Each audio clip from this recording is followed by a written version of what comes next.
Hello, hello. Hello, how Ooh, you doing? I'm doing well. There's something very different about you.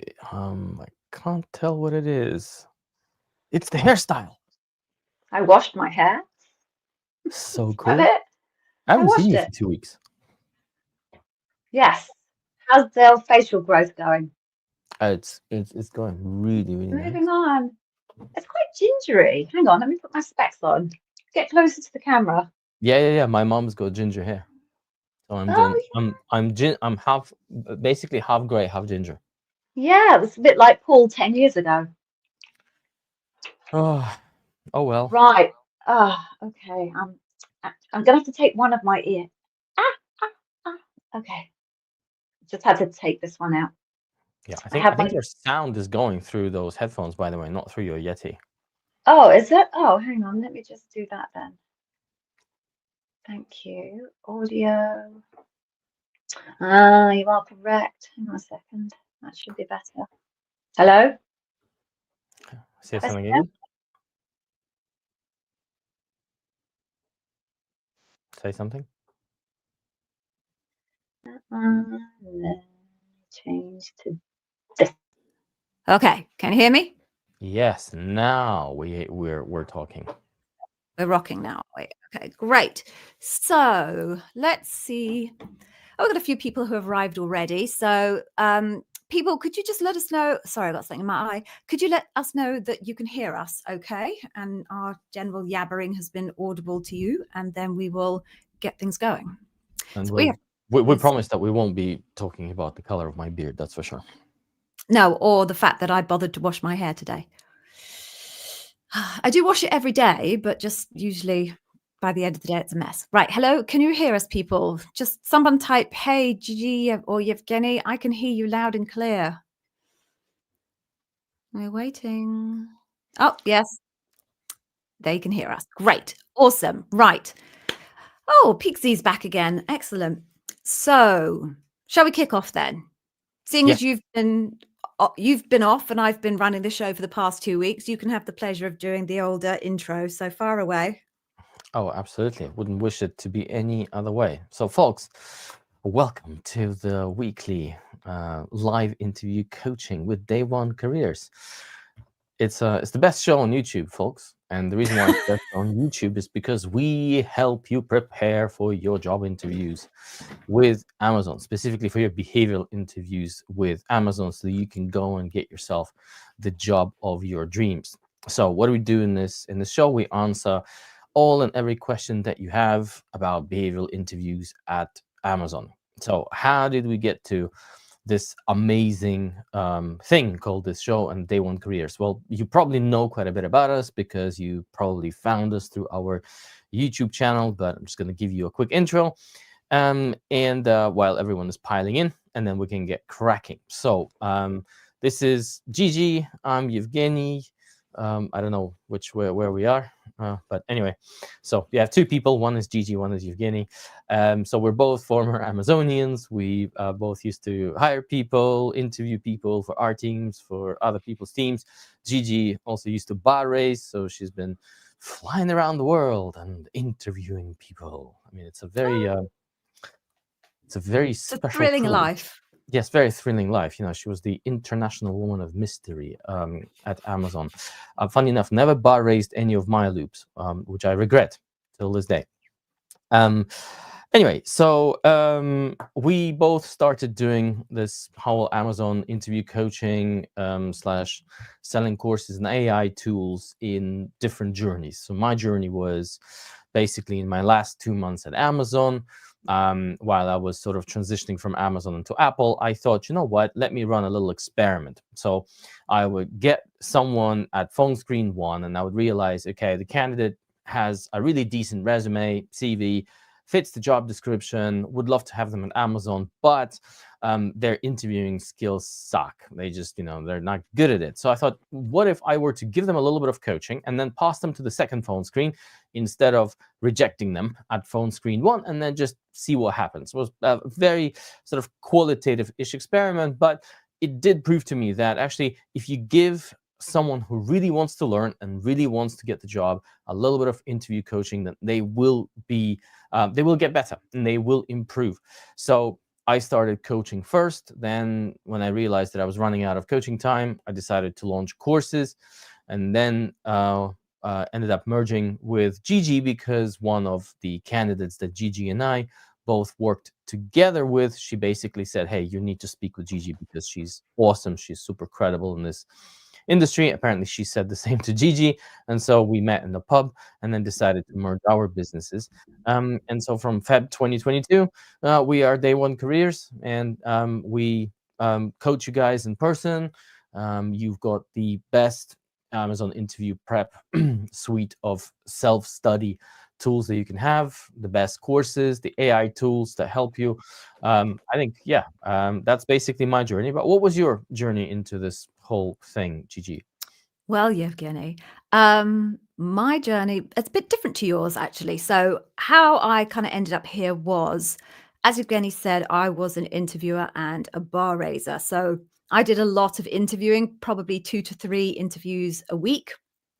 And once I kind of started doing bar raising, as opposed to just the normal interviewing for my own teams and some of my colleagues' teams, I got a really broad breadth of the organization. As a bar raiser, you can pretty much bar raise on any role for any country. It's a very global type role. And I started to see people just doing some strange things, but common strange things. The same weird things were coming up time and time again with completely different candidates who I can only assume had never met each other. So I started to ask candidates kind of what motivated you to make that choice, or kind of where did you get that strategy from? And they all pointed me towards YouTube. So this was new to me. I had no idea that there was any interview preparation content on YouTube. Before that, really, I think I'd only watched YouTube for cat videos. So I went onto YouTube and discovered, at the time anyway, there wasn't a lot of people making content for Amazon interview preparation, but the ones that were either people who had never worked at Amazon before and were obviously getting their information secondhand, and things were getting lost in translation and they were saying things that were completely wrong, or people that had been Amazonians but had only worked in a specific part of Amazon. And although the information they were giving was correct for their part of Amazon, it actually wasn't broadly applicable. So me being me, I just wasn't satisfied with that. So I just started my own YouTube channel as the Amazon Interview Whiz. Whilst I was still at Amazon, I ran that channel, I think, for maybe a year, maybe 9 months or something, whilst I was still at Amazon. Got support from all over Amazon. The internal recruiting teams promoted the channel with their teams, etc., and with their candidates. At the end of my Amazon journey, I just wondered if I could turn this into something. So a little bit like Yevgeny, although I started in the digital courses space, I launched digital courses, and then as the demand was there, I decided that I would do one-to-one coaching. And then my story combines there with Yevgeny, and we met, and here we are today. So do we want to tell the folks how this is going to work in terms of the process for the show today? Yes. So, folks, you see the chat box that you're already using, which is great. So this is where we encourage you to post your questions to us. So a couple of housekeeping rules. First things first, you will notice that the chat box has a character limit there. It will cut you off if your question is too long. That's not a problem. So just break it up in a few parts and post it part 1, part 2, and we'll make sure that we'll pick it up as we're answering questions. And the other thing is about what we will be answering questions about. So we're experts in behavioral interviews. Unfortunately, we're not experts in all of the functional areas that Amazon recruits in. Last time I checked, which was ages ago, Amazon had, I think, thousands of job families. Oh, I think it's over 10,000 different job families now. Exactly. So as you can you imagine, think about AWS, Audible, Prime, Retail, Amazon Air, all of them, Amazon Healthcare, there's got to be at least 10,000. Exactly. Not to forget our favorite one, which is the fulfillment network. that Oh, operates fulfillment centers and needs to hire pre-construction managers. So as you can imagine, folks, with over 10,000 job families, it's impossible for us to be an expert in all of them. But the good news is that the behavioral component of your interviews will largely be the same all across any functional family that you're interviewing for. And this is where our expertise lies. And so anything that has to do with your behavioral interviews, feel free to ask the question. And if we know the answer, we'll answer your question. If we don't know the answer, we'll be transparent with you and we'll just say, sorry, we don't know. I think that's it. Have I missed anything? Just no generic, I'm being interviewed tomorrow, can I have some tips type questions, because there's an entire channel with hours of content on there for that. So if you do just have general, can you give me some tips, we'll just point you to the actual YouTube channel itself. And then you can come back to us at another stage if you have something specific. Excellent. So I think we can start. So shall I pick the first one while you're looking for the next one? Sure, you pick the first one. All right, cool. So start with this one. Okay. So hello, I have just received the invite for the loop. Ideally, how far can I push my loop? Is it feasible to give them only 2 dates? I'm not sure how to respond to email. Can you please guide me? Well, it really depends what the options are. Did they give you, did they ask you how many dates to give them? Did they just open-end this to you? Just give us your availability? It really depends on how they phrase the question. So generally speaking, how far can you push the loop? You can try and push it as far as you can. The problem is with the Amazon's decision-making principle in terms of the outcomes of the interview. You see, they don't really compare candidates against each other. They compare candidates versus current Amazonians working at the same level in the same job family. So what that means is that as soon as the first candidate that interviews well, raises the bar and gets them an inclined to higher vote, and the job is still available, right? It hasn't disappeared, it hasn't been axed. So there's a job, there's an inclined vote to hire the candidate, then the offer will be made. And everyone else who was in the queue, their interviews will either be canceled or the team might still interview some candidates, knowing that there is no job, in which case, if you clear that interview, you will become pre-cleared for the same role for the next few months. So it's kind of a bittersweet outcome. So what happens is if you push your loop too far, you are risking that there will be someone earlier than you in the queue who will simply do a great job in an interview, and then the offer will be made to them. So a balance needs to be struck. We recommend, in case you want to do a really good preparation, to give yourself a week to a week and a half to prepare for the loop. That tends to be safe for most candidates. Obviously, there's no guarantees that there won't be some hotshot there who interviews and bags the job, but at least it gives you a good amount of time to prepare. Anything you'd add, Gigi? Nope, nothing to add. Okay, so I'm going to pick the next one's not really a question, but there's a couple of people having a chat in the old chat box there, and I'll walk us all through the conversation and then give you some ideas and some tips on it. So Raphael is saying he got feedback from the recruiter that he passed the phone screen, but the position was filled. Okay, and then Michael chips in with, "Hey Raphael, me too. Are you on a wait list?" And then Raphael comes back and says, it's like a little drama here, isn't it? What does he say, Gigi? Do tell us. I think I should put voices on so that I sound like Raphael and Michael.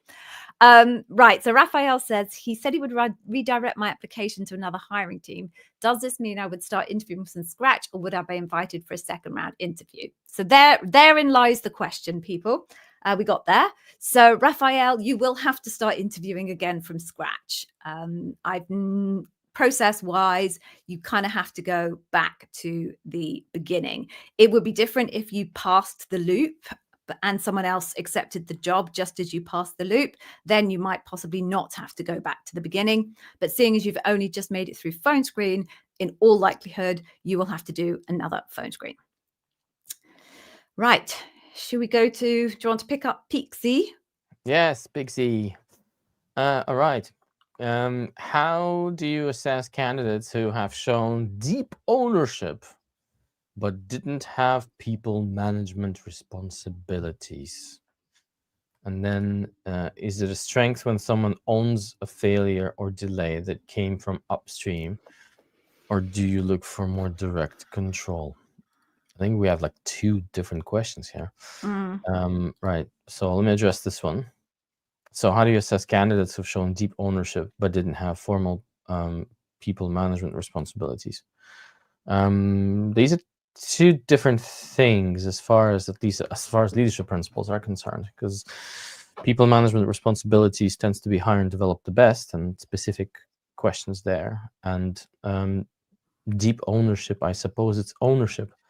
I'm wondering, I'm trying to kind of guess what you're getting to there, as in, if you're thinking about a situation where you didn't have formal people management responsibilities, but for example, you saw a colleague that was struggling and you decided to, like, no, it was no one's responsibility to help them, but you decided to help them nonetheless, and then that led to some fantastic outcomes, then yeah, sure, you can prove ownership by doing that, because one of the facets of ownership is that there's no such thing as not your job. If you have capacity and something needs doing, and you care about this business like it's your own, who cares if that individual reports to you or not?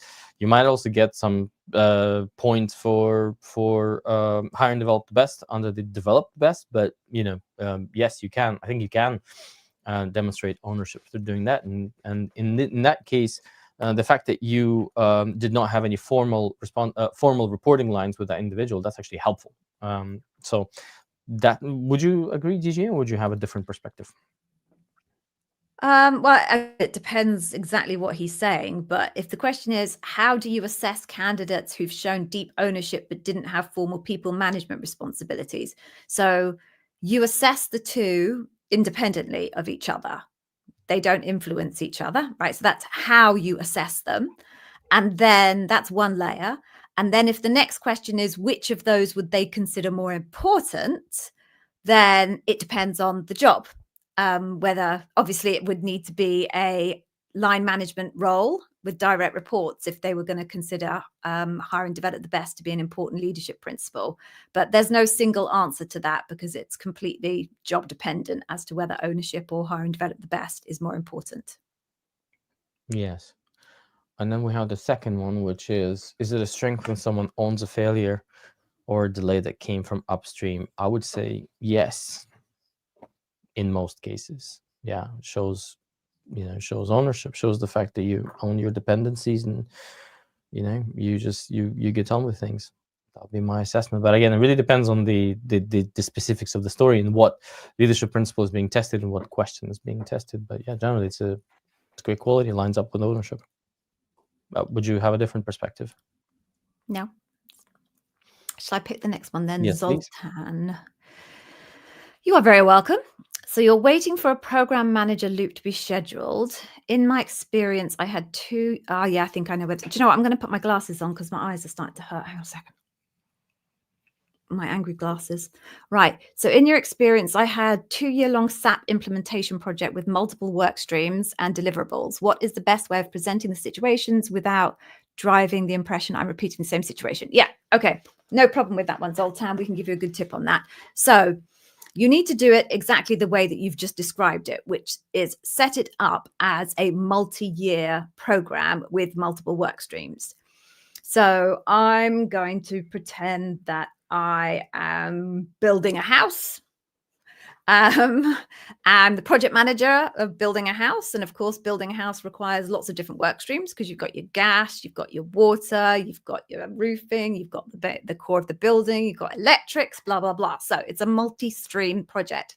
So I would simply start my story with, I'm going to take you through a story that happened when I was project managing this house build. It was a 2-year project with multiple different work streams on it. I'm going to focus on the work stream associated with getting the electricals done. Right. So whilst I was getting the electricals done, I got a call from the electrician, blah, blah, blah. Right. So then the next time I tell the story, I will then, a different story, but associated with the house build. I would say, okay, so Yevgeny, I'm going to tell you another story associated with building my house. If you remember, that was a 2-year project. In this story, I'm going to focus on when I was working with the gas man. So when I was working with the gas man, blah, blah, blah, blah, blah, right? So every single time you set it up as being part of a larger project, but then you are very, very clear what aspect of the project your particular story or situation is going to be in. And in that case, you will be fine. It will not look like you're repeating it because you're making it very clear you've got this larger project and you've broken it down into different work streams. That's advice that we give to all of our candidates, and it's a very acceptable strategy. Okay, do you want to pick the next one? Yeah, here's the next one. Is it a problem to reuse a story from the phone screen during the loop interview process? So generally, it isn't a problem to reuse the same story, but some interviewers might prefer that you don't. So we recommend a very simple strategy that saves you running into issues and being unprepared in case you have an interview that would much rather prefer you to have a fresh response to a question. So if if during the loop you want to use the same story that you used during the phone screen, just advise your interviewer that this is something that you're going to do. Then see what the interviewer says. Ask them, hey, your colleague asked me a similar question, or I used the same story during my phone interview, answering a different question. I hope it's okay if I tell you the same story, but please let me know if you'd prefer something else. And then it really depends on the interviewer. Some might prefer you to tell a fresh piece of content, fresh story, or someone might be okay with you doing that. But the point is, in case your interviewer says no, can you tell me a different story? Then you need to tell a different story. Anything you'd add? No, nothing I'd add. All right, let's move on. Okay, right. So Fernando, right. Oh, Fernando has got a 2-part question. He just hasn't labeled it, but I found it. So I have my loop interview booked for next week. Okay. Who has the stronger decision making, the bar raiser or the hiring manager? Any tips to perform better on each interview with both of them? So the bar raiser has the final say on who gets hired. So it's pretty binary, the answer to that question.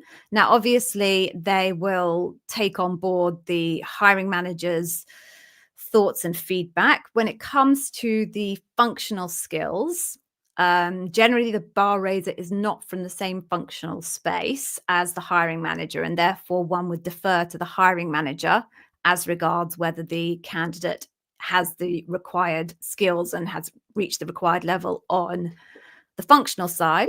But when it comes to the actual behavioral side, it is the bar raiser who is going to effectively be able to make their own judgments. They'll take everybody's details on board. But if on the balance of everything the hiring manager wants to hire and the bar raiser doesn't, you won't get hired.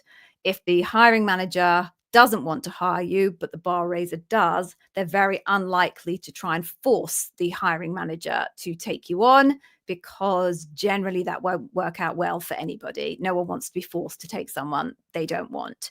So yeah, bar raiser has ultimate kind of veto powers. Any tips to perform better on each interview with both of them?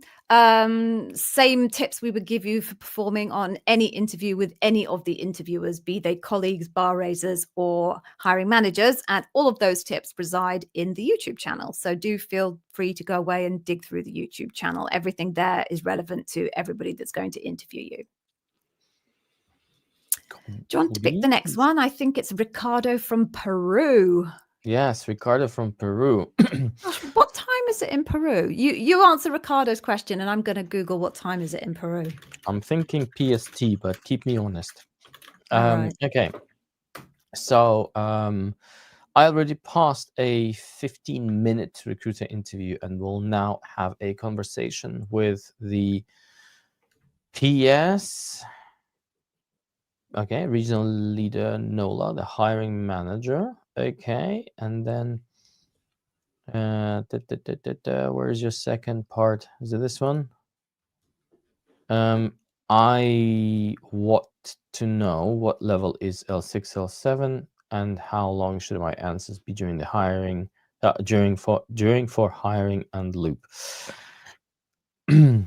Okay, so I'm gonna try and decipher here. So essentially, the question is, how do you know what level the job is? So senior account exec sounds like an L6 job.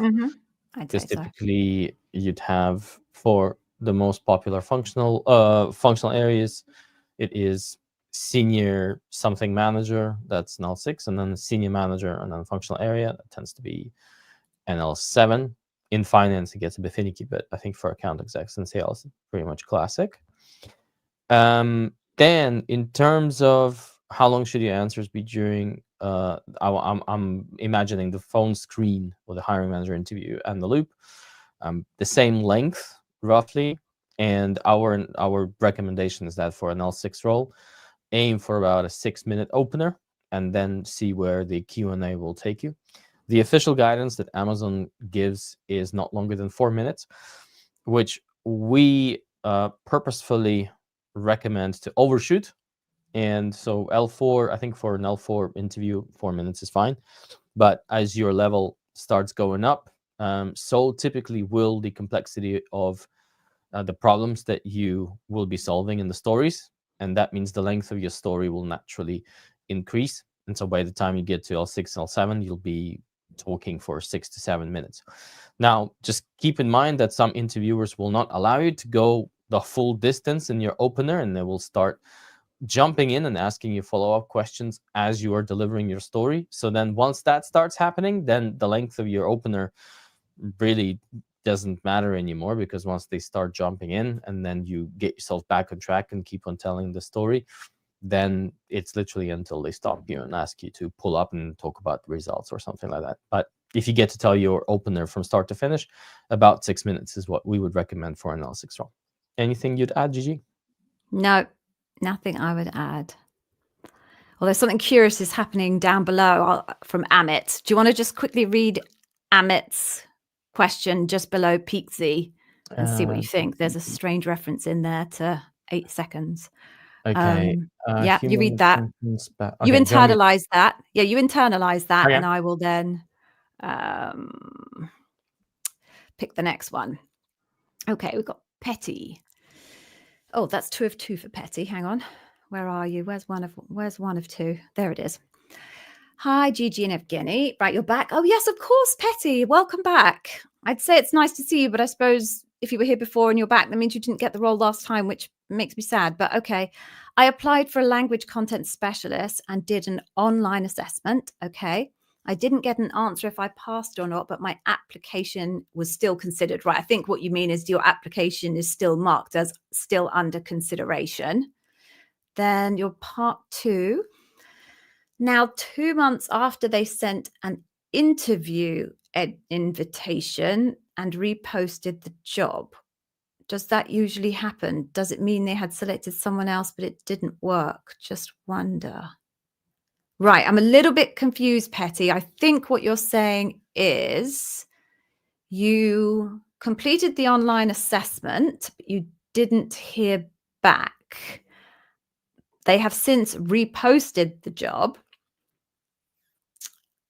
And does that mean that they selected someone else, but it didn't work out?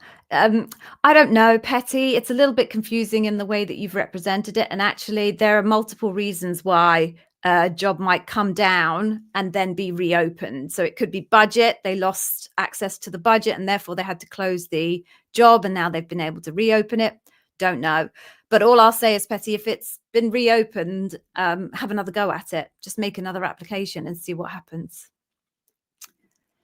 Right. Do you want to pick the next one?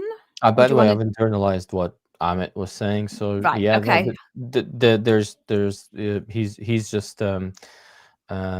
he's just mentioning what the AI review is advising in terms of the length of the story and the length of the story. Yeah, I was thrown by the second thing.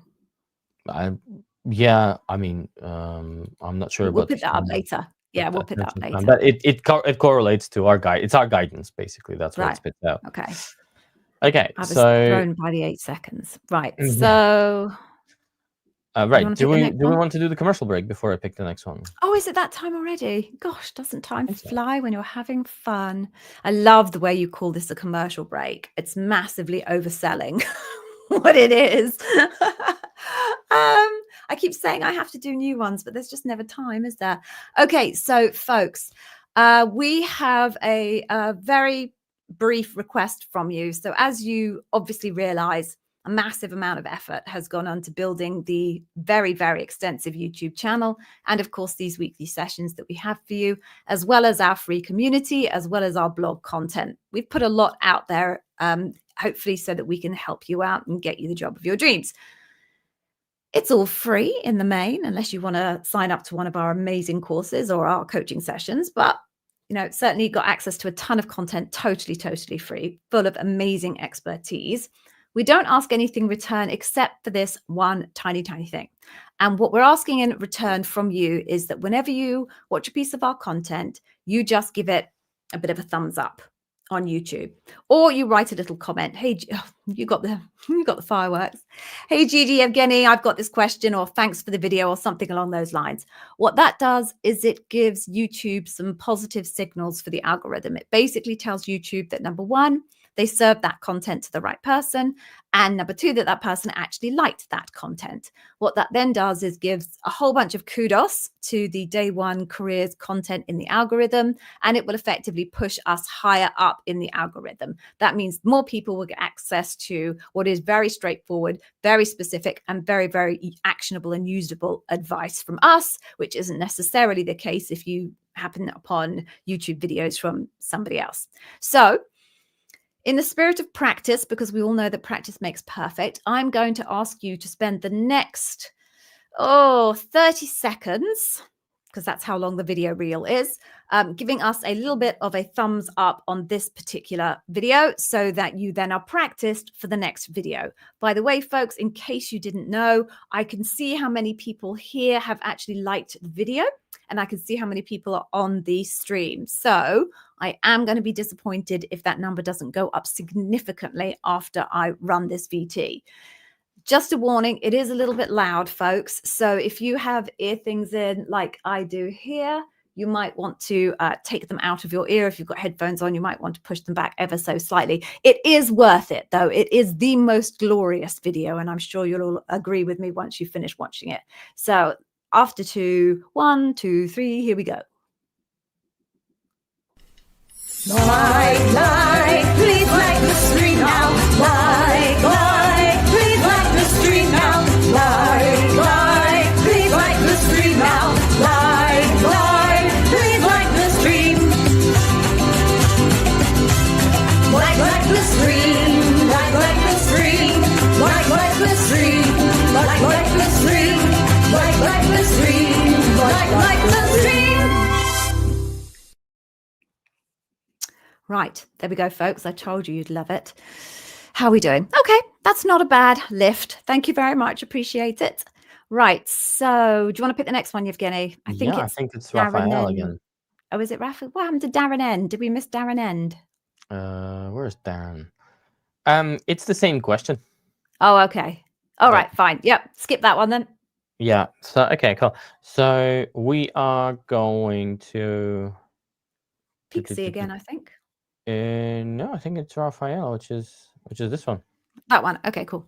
For the loop interview, which spans around 4 hours, is it possible for one to request lobby for the interview to be conducted in 2 days, 2 hours each? Typically, yes, but I'd imagine that they would ask you themselves. They would offer you this option to have an interview split over 2 days. If they haven't, ask them. It's now a pretty standard thing. It started. They started offering these kind of day split loops during COVID, and it sort of caught on. But yeah, I mean, what's the worst that will happen? They're just gonna say, "Oh, sorry, no, this particular one has to be conducted in 1 day because blah blah blah blah." Anything you'd Yep. add, Julie? No, just ask. Just ask. I mean, general advice would be just ask everything and anything. And the Yeah, worst what's thing will they happen? can They'll say say is no. no, or I can't tell you. That's like, I that's can't tell it. you. So, Or I don't know. you don't need to tiptoe around, folks. Like, you're not going to have your application withdrawn or kicked out because you asked a couple of questions or asked for some kind of accommodation. So be bold. Right. So Pixie again. So I mixed my own notes. Hope that will not happen in loop. Okay. The question for the deep ownership with no formal people management was related to, in my current role, I lead projects. Oh, I think I know where this is going. End to end, and drive teams through influence, but I don't have direct reports. Right. That's clear. How is that viewed at L6? Okay. So I'll pause there before I keep going. I think the expectation would be that delivering through other people runs all the way down the organization to kind of L5 and possibly to L4, depending on the scope of the role. So what you've just described there is kind of table stakes for probably an L5. So hope that answers that. And then especially when evaluating leadership like ownership and deliver results, they're different questions, right? So what you've described here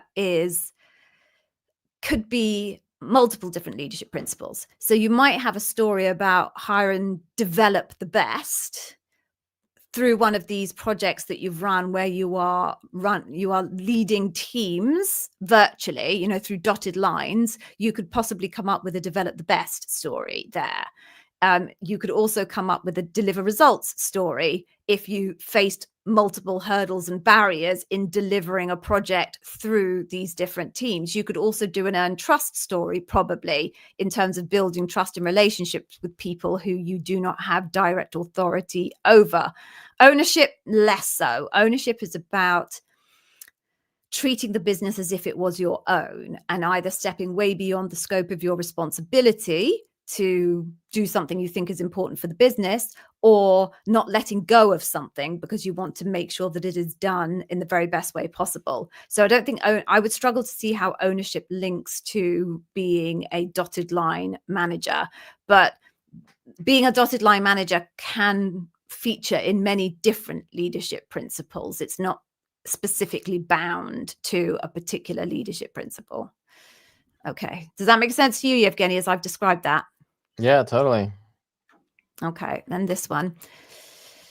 All right. So in panel feedback, how do you balance positive delivery in some LPs with weaker performance in the other? Is there a minimum bar per LP? No, there isn't. It depends what leadership principles the hiring manager believes are the most important leadership principles. Generally, however, you would not get hired if you showed weakness in earn trust or dive deep or deliver results. You cannot be poor in those three areas and ever hope to be hired. But that's about the only truism that exists. Everything else is variable depending on what the hiring manager believes is the priority for their particular role. Okay, do you want to take the next one? Yeah, I'll take the next one. So I think we've got this one.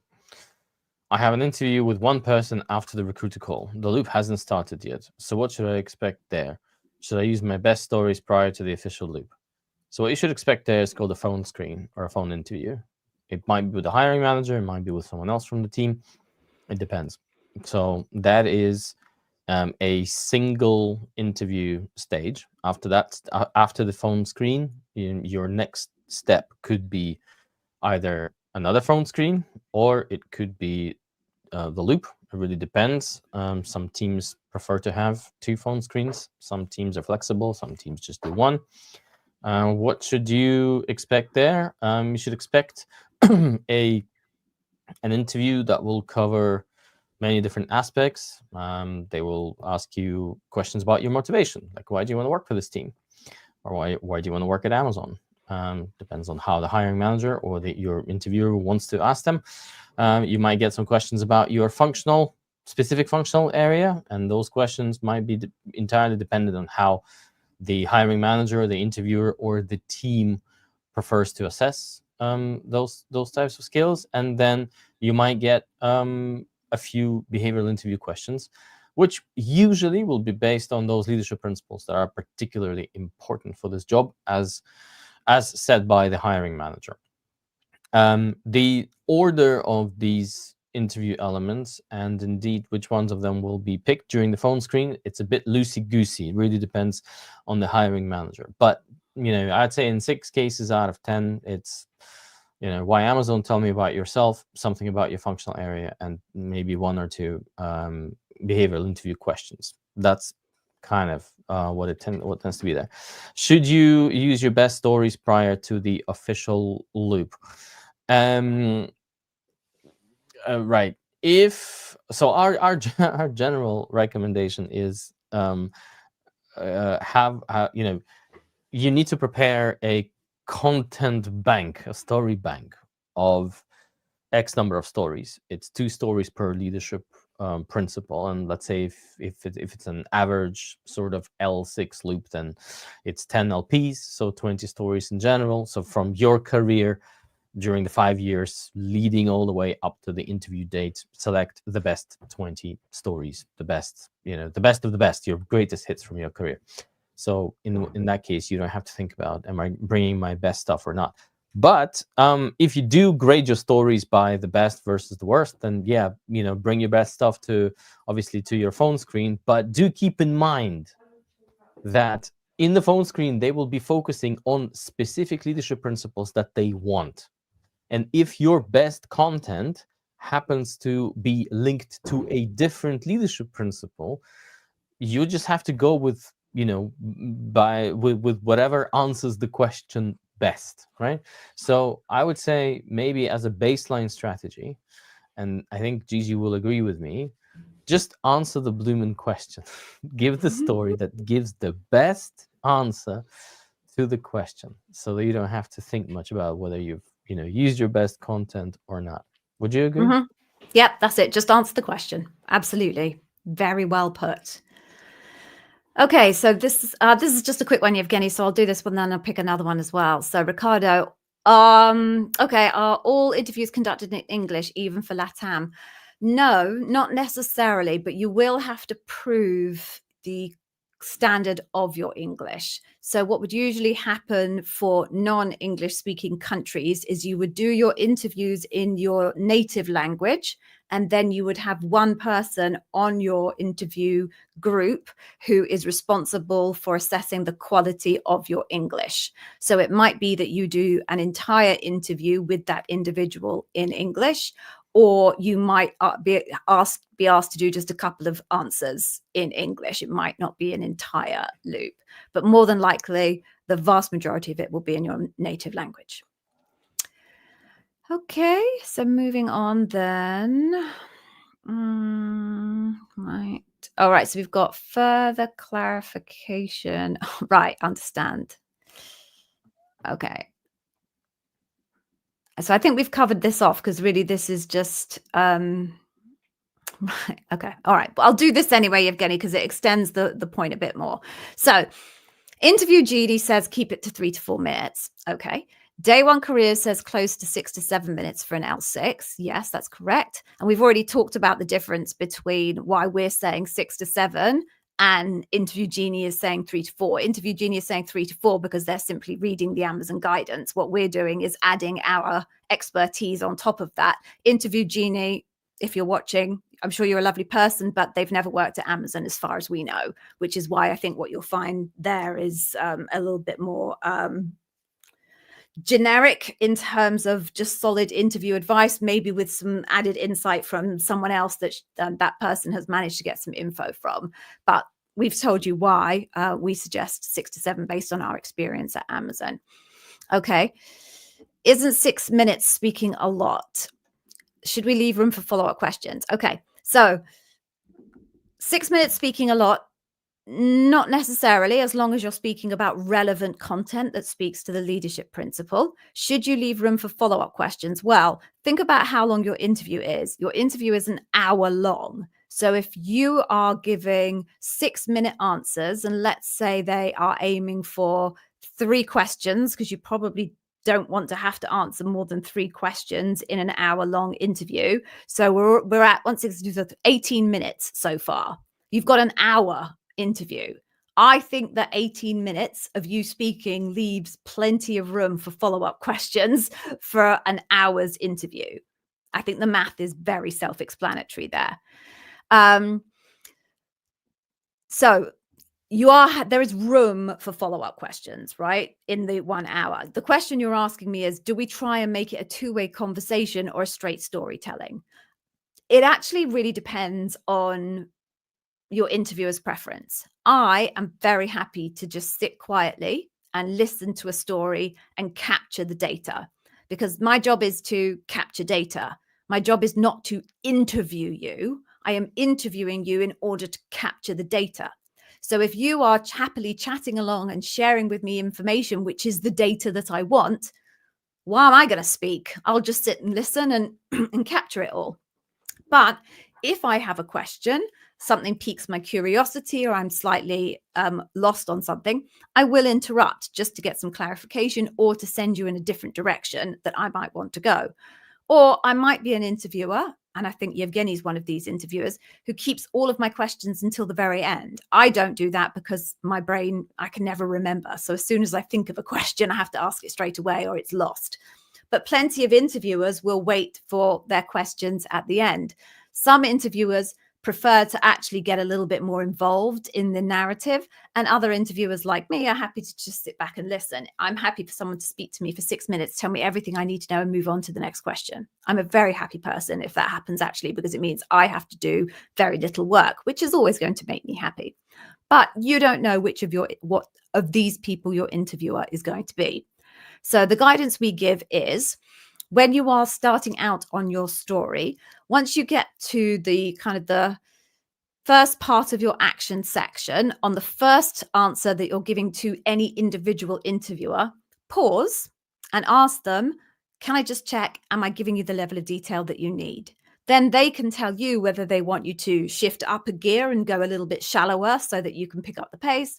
Or they might say, actually, yes, that's perfect, keep going. Or they might say, actually, I'd like a bit more detail. Can you get a little bit more into the weeds for me? But if you pause there and ask them, then you get a sense of what type of interviewer they are. Because anyone that tells you that there's one single answer to this is not an experienced interviewer, in the sense of they don't know that there are these range of opinions, right? They probably very experienced interviewers themselves, but they've only been paying attention to their interviewing. It's only once you shadow lots of people and see lots of other people's interview techniques do you realize that actually there is not one single answer to this. Okay. Cool. Do you want to pick the next one? Yeah. Okay, so this one is from Othoniel. Hello, I've scheduled my interview with Amazon Mexico. So excited. I've studied a lot of LPs. Is that enough for a QAE position? Or do I need to study more my programming skills related to the LPs? My understanding is that QAE is a quality assurance engineer, but let me know if I'm... Yeah, that would be a QAE. Yep. Yeah. So it's a technical role.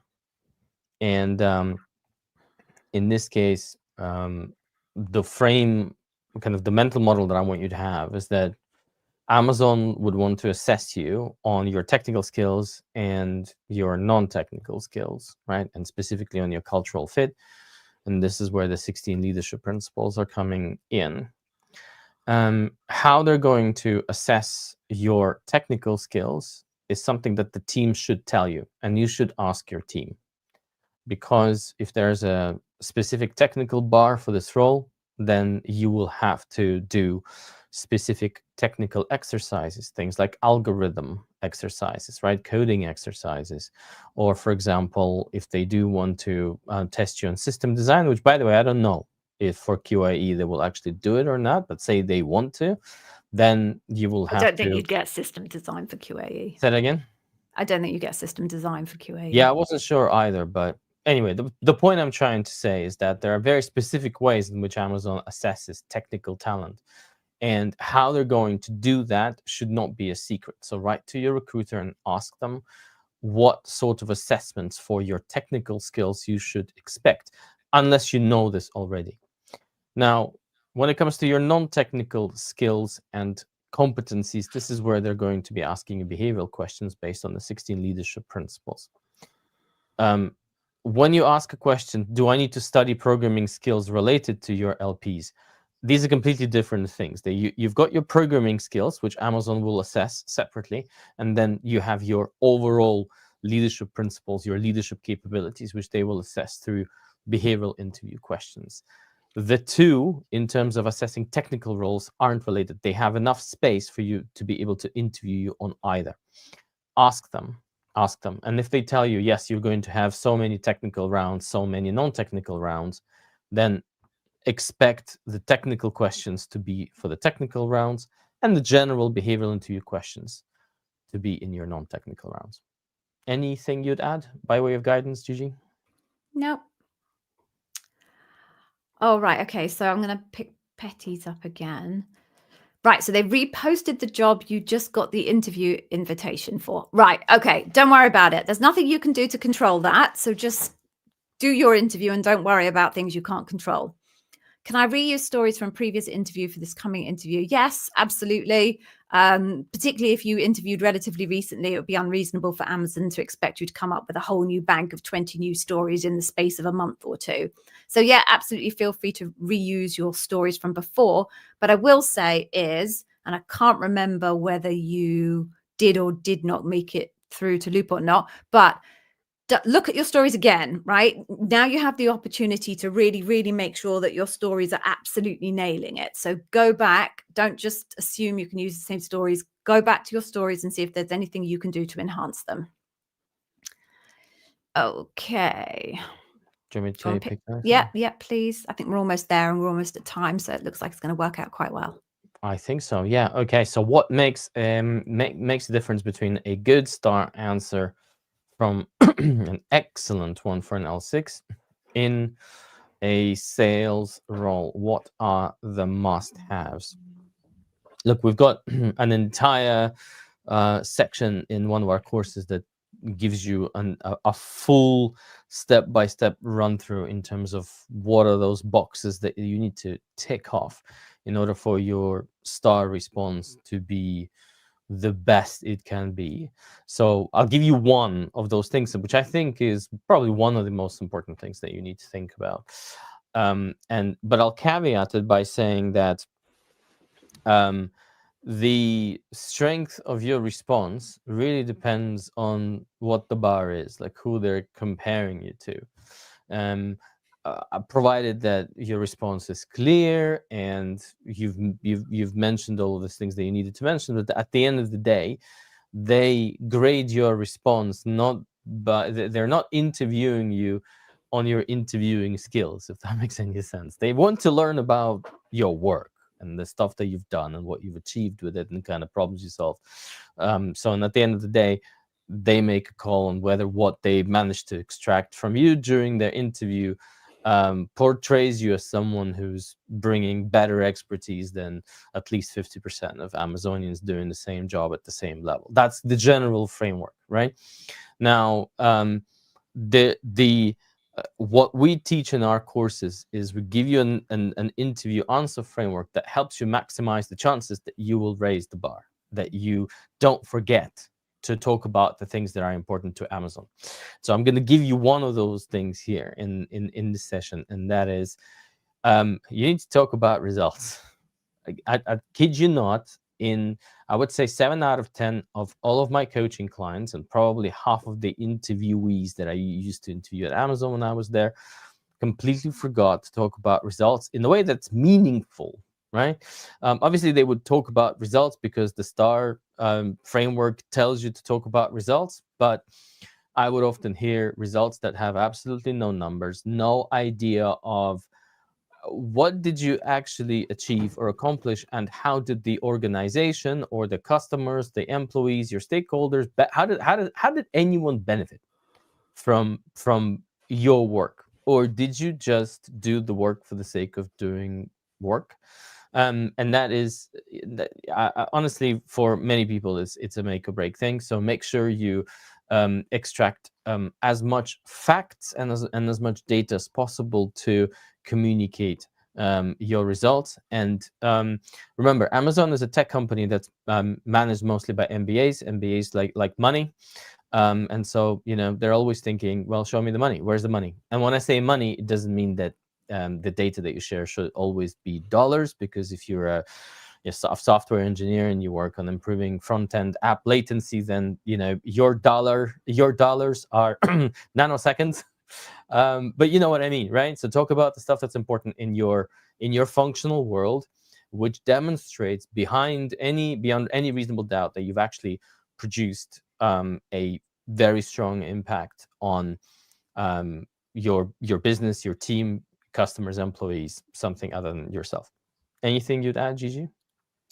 Well, I'd go a little bit back in terms of the fundamentals. So for me, the core difference between levels of stories, whether it's average to good or good to excellent, is the number of behaviors that you demonstrate in line with the leadership principle that you were being questioned on, that you demonstrate throughout that story. So if people make only a light reference to a behavior associated with the question I asked them, then that's not the point. I wanted the whole story to be about the behaviors that are connected to the question that I asked you, which is connected to the leadership principle.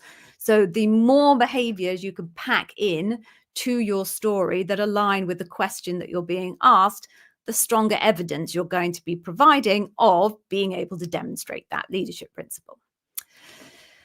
Okay, so let's pick, what time have we got? Okay, we've got a few minutes. So let me just go to Amit, and then I think you can do Peak Z, and then we're done. Okay, question 2. If my data stat seems overshooting, like 10 million revenue generation, I don't understand the adjective overshooting in this context, but okay. I don't have a way to prove it because I was handed over the number by a client. Will that be fluffy, especially when you cannot prove specific? Right. If the number's given to you by a client, that's fine. Right? It's fine. I think what you're saying is you overshot your target by 10 million. Okay. But 10 million overshoot from what? A billion? Not a massive overshoot. 10 million is an overshoot from 10 million. That's a material overshoot. Either way, you don't have to be able to prove it. No one's going to go and actually validate and look in your old CRM systems to see whether you did in fact achieve that incrementality. So if you say the client gave you the number, the client gave you the number, they'll have to believe you. And if it's essentially their task to put together the puzzle pieces of your story to get themselves comfortable that the result that you're claiming is actually a feasible result. And they have to make those mental calculations, even if you were talking about the result having been identified within your own systems. Amazon has no way of checking your own systems to the same degree that they have no way of checking that a client told you that number, right? So you just have to be cognizant that the bits and pieces and the puzzle pieces of your story come together well enough that you can make that 10 million overshoot seem plausible. Makes okay. sense. Right. Do you want to pick Z, and then I think we are done. And then we're done. All right. So, cool. So, pick Z. I've had setbacks, but nothing huge or dramatic. What's the best way to show I've learned and grown without forcing a big failure story? Right. So, typically, you would be talking about what you've learned at the end of your behavioral interview response opener. It's basically for every question and every leadership principle, right? Yeah. So you answer a question, and then you talk about what you've learned, right? The key learnings, anything you would have done differently. If you don't do it, oftentimes they will ask you, right? So, or if, for example, you end up with a kind of conversational style interview, then at the end of that conversation, the last question is often. Is there anything you would have done differently? And then yes, and then they start asking, is there anything that you haven't told us that you wanted, that we haven't asked you about? But anyway, so those learnings always come to at the end of your each behavioral interview response. And so these just need to be genuine. They don't necessarily need to be super crazy profile, but you just need to demonstrate that you always learn. Even if you were super successful, you always learn. Because I can tell you from my personal experience at Amazon, you might be leading a super successful launch of a new feature, of a new product, and you have a doc review with a VP where you have a report on how well the launch went, and in that report you will have bits and pieces that talk about not just about your wins, but about your misses and learnings. I mean, different teams structure these documents differently, but the point is, Amazon expects you to continuously learn, and even if you were otherwise very successful, you still need to think about what is it that I've learned from this situation. Is there anything else that I would be doing differently or better next time? But it doesn't need to be super crazy profound. If it isn't, it just needs to be genuine. Just don't fake it. And I think that's it. What's your take on this, Gigi? So I think I know where Pixie is coming from, because I think Pixie's seen the video on the YouTube channel about the failure story. And I'm sorry, I'm going to be honest, people, that's a little bit of clickbait, because actually there is no specific failure story in the Amazon interview process. But people search for that. So I had to build a video for it. I'll be honest with you. But the point that I was making in that one is still true, in the sense of there are some questions that talk about when you made a mistake, when you made an error in judgment, or when something slipped through the cracks, or something along those lines. And when that's the case, my guidance is to try and make it sound like it really mattered that this thing happened, and it really mattered that you fix it. Because if you just talk about something that slipped through the cracks and really wasn't very important at all, then the Amazon interviewer is not going to be particularly impressed at your skills and the level at which you can operate at, because it seems like you're only dealing with unimportant things. So the point of that slightly clickbaitish video is to tell you really have to make your stories situations that really matter. And that ideally you have a really amazing recovery story.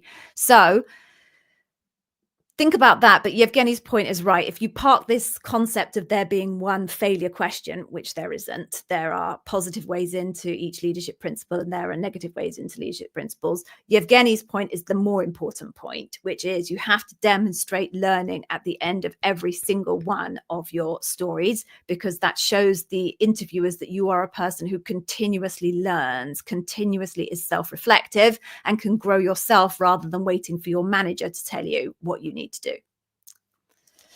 Right. So shall we give away the freebies then? Let's do it.